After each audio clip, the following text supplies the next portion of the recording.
ప్రభునామమున అందరికి వందనాలు. పరిశుద్ధ గ్రంథంలో మనకు 4 సువార్తలు ఉన్నాయి. మత్తయి సువార్త, మార్కు సువార్త, లూకా సువార్త, యోహాను సువార్త.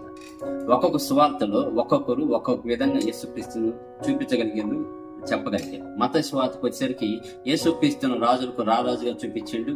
అలాగనే యేసుక్రీస్తు ఏం చెప్పిండు మొత్తం వివరించిండు మత్తయి సువార్తలో. మార్కు సువార్తకు వచ్చేసరికి యేసుక్రీస్తు ఏం చేసిండు, ఒక సేవకుడిగా భూమి మీదకి వచ్చి ఏం చేసిండో క్లియర్ గా రాశాడు.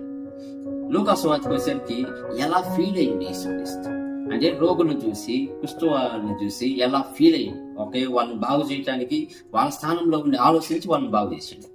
మళ్ళీ యోహాను సువార్తకు వచ్చేసరికి యోహాను సువార్త మొత్తం మీద యేసుక్రీస్తు భూమి మీదకి ఎందుకు వచ్చిండు, ఎవరు ఆయన చూపించేసిండు.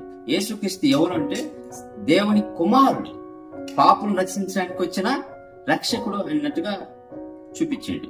ఇప్పుడు నువ్వు నేను భూమి మీద ఉన్నాం.